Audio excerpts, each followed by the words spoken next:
আছে সব চষে বেলায়। সব পাম বাগানের চিন্তা ভাবনা হচ্ছে। পয়সা ওর পিছনে পয়সা দিয়ে দোকানে আনতে দিয়েছে আর বলছে এই টাকাটা তুই নিয়ে যা তুই খাওয়া খাবি। এই আনন্দ করতে করতে তখন বড় অনুভূতি।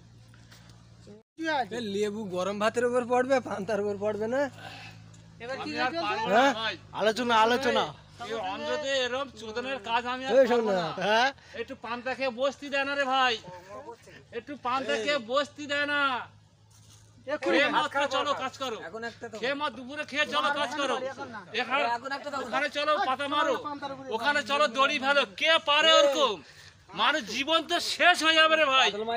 জীবন শেষ করার জন্য তো এখানে আসা হয়েছে। আরে আমাকে তো বলে নিয়ে এসছে একটু বাঁধে বাঁধে ঘুরতে হবে, দুটা পাতা মারতে হবে।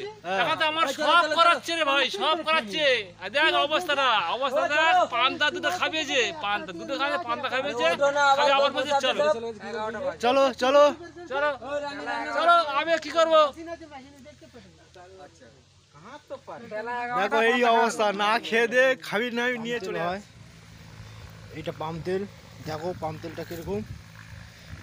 আর এই পাম বাগান, এটা সব পাম বাগান। এই পাম বাগানের সাইডে আমরা এই রোয়া কাজ করছি, এখানটায় এই সাইডে রোয়া কাজ। আর এইগুলো সব পাম বাগান, পাম গাছ। সাদা তেল হয় এতে।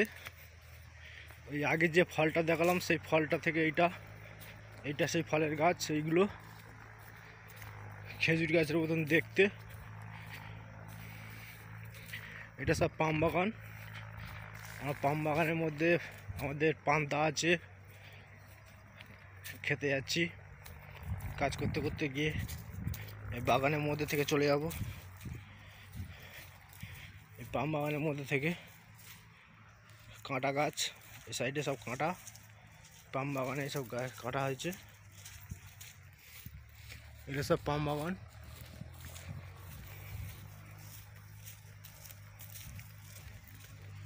এটা পাম বাগান, সব সাদা তেল হয়, যে তেলে আমরা রান্না করে খাই।